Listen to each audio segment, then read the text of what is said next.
now that we have the clutch installed in the car and we can hold more power, it's time to test that today. We have about a quarter tank left on 91. I could probably burn about half that off just going to the gas station and driving kind of crazy. We're gonna test today how well this clutch can hold all this power. And last night when we were driving home from dinner, me and Evan did like a little pull on the freeway while I was on 91. He recently picked up a supercharged E46 that makes, I think, around close to 400 horsepower, and he thinks he can beat me while on E85. I'm taking him up on that challenge, and I'm gonna go fill up on some E85 today, and we're really gonna see who's the faster car. That moment when you get to an E85 station and every single E85 pump is being used by someone that's not actually using E85. Really? I'm excited. I haven't driven this car on E85 in quite a long time. It always surprises me how quick the car actually feels though.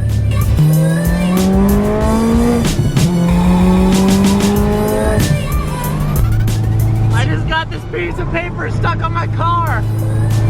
Ah, I got so fucked.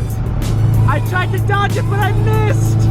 As I've been talking about for days now, AutoCon is coming up this weekend, and I'm gonna be doing a Hunt Company pop-up shop. This is like the first time I've really done this at scale, and I'm pretty excited about it. You guys got a sneak peek at that big Easy Up tent a couple days ago, and today you're gonna get another sneak peek that will be kind of like in conjunction with the Easy Up.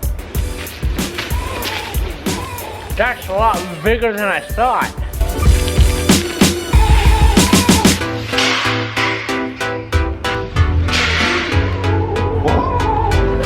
Speaking of pop-up shop, look what just arrived. What do you want from me? I want to show him your shades, mate. Courtesy of Dr. The doctor gave these to me. I don't know where the doctor's note is. Wait, you're cheating doctors? You got prescribed by somebody else? Is that what you're trying to say to me, mate? Shame on you. Oh, baby. We have some new baseball tees that's gonna be at the pop-up shop. I wanted to add a shirt that was a little bit nicer in quality and wasn't like a shirt you wear in the garage, but it's more as like a nicer wear type of t-shirt. Waldo kind of inspired striped tee with the Hunt logo embroidered. That looks clean. This is definitely like my favorite shirt we've ever made. That's a lot of hats, dude. That's a lot of hats. You want yourself a hat? We got hats for you, baby. I was gonna say, I don't know which one I want.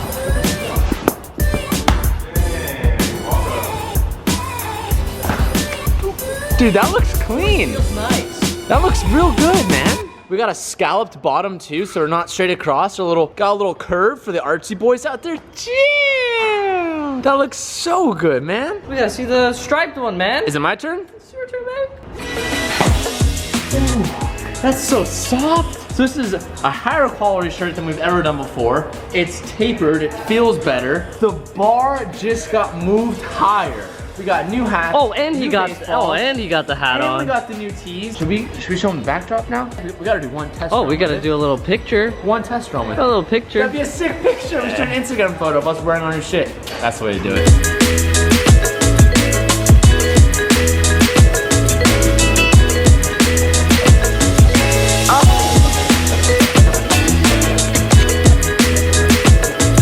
So we just ordered one of these backdrops so that at AutoCon we take photos and stuff, but you don't have like a weird ass like distracting background. Now you have this blank sheet. And in the past I've had these, but they've been like really cheap and like way too small and like it looks retarded when you take a photo. So this one I got like really, really big. I think it's 8 by 10 foot. So that when you take a photo from here, you don't have the roof showing in the photo. So now it will be way better, way clearer. And it's just really cool. Like that's legit. We're gonna make sure our booth is like one of the best there. So in today's mess, we have to organize all these boxes as well and size coordinate all of this. We've been noticing that as we do orders, there's a lot more people ordering mediums and larges. Those are like the 2 top ordered sizes. So we went really heavy with medium and larges, and then we went a little bit less with the extra larges, and the double XLs and smalls, there's a lot fewer of them. But for these events, you can only bring so much clothes to them. When we have our official drops that are online and whatnot, we obviously have way more sizes in small and double XL and triple XL. But for these shows that we have to like physically bring clothes, we can only bring so much. So because of that, we only brought what we sell the most.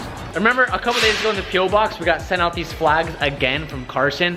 Well, he said, TJ, I want to work with you. I want to make some stuff for you. And I would like to let you guys know that he's actually manufacturing posters for us now and doing flags. So Carson, huge shout out to you. He's helping us out big time. And what we're gonna do at AutoCon this Sunday, for every 10th customer that buys something from the pop-up shop, we're gonna throw in one of these flags. So we have 50 flags, so 1 out of every 10 customers 500. is gonna be getting a flag. So that is awesome. If we have extras at the end of the day, we'll probably just give them away to you guys, but we're really trying to go big with this. So right now we're making calculations on how wide this Easy Up actually is. Because originally we had planned just to put all the clothes and stuff behind the desk, and as people order it, you just turn it on and grab stuff, but that could get a little bit messy. So what I think we're gonna do is I might go buy some of these racks tomorrow, but like the smaller ones that we have on the wall over there, and you could literally stack like a rack here and a rack here and then stack all the boxes. It would make everything a lot easier. If you couldn't tell, me and Calvin are kind of geeking out right now and setting this up. We're pretty excited for it. This morning, our wheel balancer came in as well. We have a tire changer coming too. Both this was sent out by Ranger. Ranger saw me talk about getting a tire changer and balancer maybe like 2 weeks ago, and they emailed me and they said, yo TJ, we got your back. We're sending one out to you immediately, which was awesome. So huge shout out to Ranger. We're super stoked to have your machines in the shop. So now we don't have to go and get wheels done and have that big mess and paying. Like if you're changing tires and mounting tires and do all that stuff a lot, so worth it to have a tire changer and balancer. Well, what do we got here? A wild jumba in the flesh.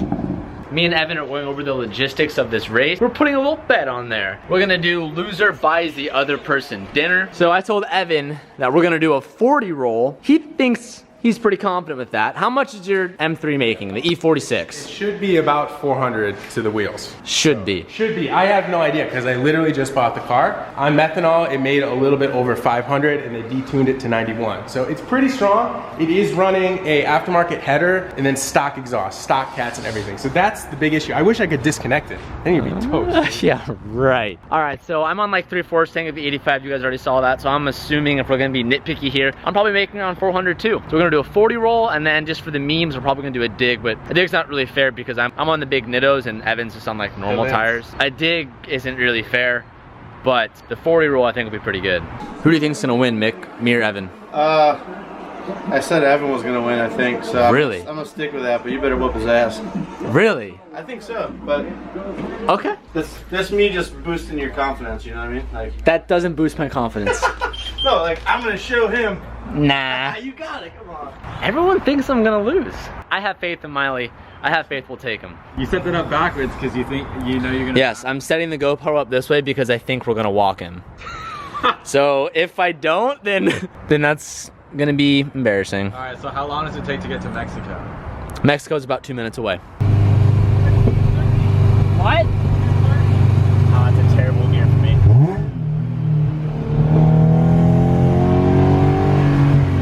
Call it.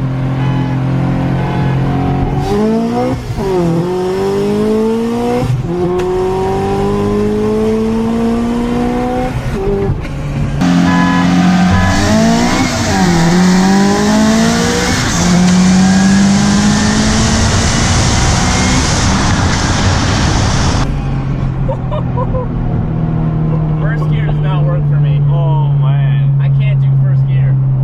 you gotta have like half a second to shift. That was I'm first already gear. redlining at 30 miles per hour. Yeah. It's like it's really not good for me. I can't do first gear. You spinning? I'm redlining at 30. I was in second. Oh.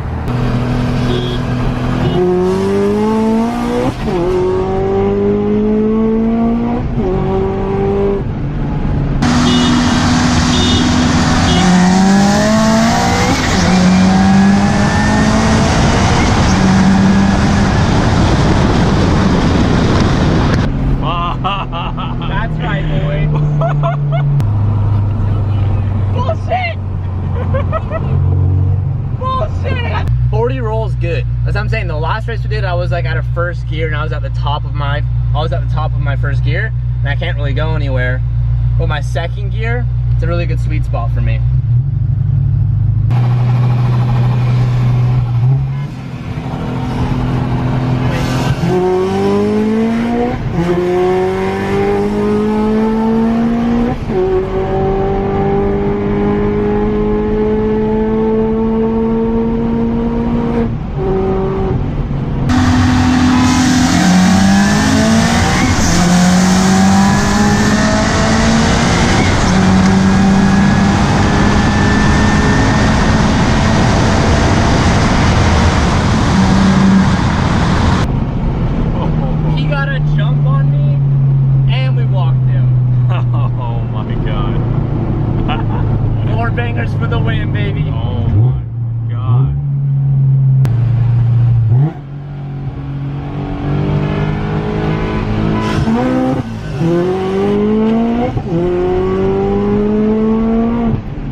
7,000 RPM and like flooring it, and we're just not going anywhere. Honestly, it's so close. I can't do a first gear. I can't go first gear. Is that first again? I like going and we're just like immediately redlining. What do you say? He's like, y'all about to race, and we're like, you just missed it. Nice Honda. It's not a Civic, man. Clearly not a Civic. What are you Evans, the guy's like, what do you drive? What is he driving? And Evan's like, oh, it's a new Honda Civic. I'm glad you got to be on the winning team, Kev. Felt great. Feels good, don't it? Fucking hauls. Holy shit. I think I definitely won that race today. We were either doing a 30 roll and I was like at the top of first gear and it like wouldn't work, or we did like a 40 roll, which is more popular, and I was like in the mid-range of my second gear and I would walk him. We'll probably have to do a rematch because Evan is showing a little fit, saying that he's faster than me and blah blah blah. I don't know about you guys. I'll read the comments down below. I definitely think I take the cake on that one, 100%. Lately we've been having these talks at the end of the videos and I've really been enjoying it. I love reading you guys' feedback, and I love reading you guys' comments on Instagrams and DMs on Instagrams, and you guys tag me in posts on Instagrams and I go and I comment back on them. I'm really making an effort to be more active on those outlets because it's really cool seeing how amped you guys get if I catch a post or catch a comment that you've made towards me. Speaking of that, if you were one of those people who knew about that one Instagram comment I was talking about and you guys just like roasted them even more, that was hilarious. That was awesome. You guys are my rock and I love you for that. Something I want to touch on tonight, it was a comment I got today on Instagram, rather a DM, sorry. The message summed up to pretty much say, I want to go after something, but I'm scared to do it. I know what I want, I know what it takes to get there, but I don't want to try and have it not go as I expect. This reminded me a lot of something that I went through when I decided to drop out of school and pursue making videos on the internet. I went through the same mindset. I knew what I wanted, I knew what it took to get there, which is usually like the two hardest things, right? I was really scared of trying it and having it not work out. And for about a year, I knew both those things. I knew what I wanted to do and I knew how to do it, but the fear held me back for 1 year. And that 1 year is not a time that I regret, but it's definitely something that I look back on and I'm like, I wish I could have started 1 year earlier just so I could be 1 year in the future right now with where everything is. But I oftentimes found myself saying, it's just not practical. It's not practical dropping out of school. It's not practical doing this. There was no set guideline. There was no set plan. There was no structure. I noticed that I kept telling myself that being a YouTuber wasn't practical, but then I eventually realized that fear is most oftentimes disguised as practicality.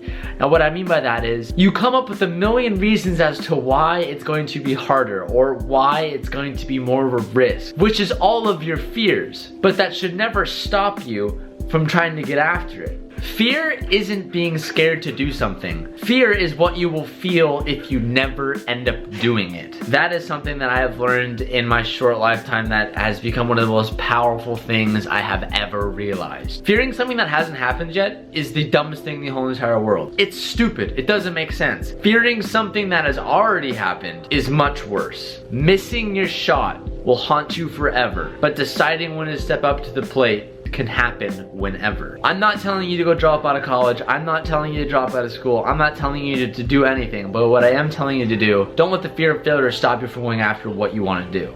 Don't ever let that be the factor, because that shit will haunt you forever. One of my favorite quotes from Les Brown is, shoot for the moon, and even if you miss, you'll still be among the stars. I'll see you guys tomorrow. Thank you so much for watching today's video. I cannot wait to see you guys at AutoCon this weekend. Peace out, and keep moving forward.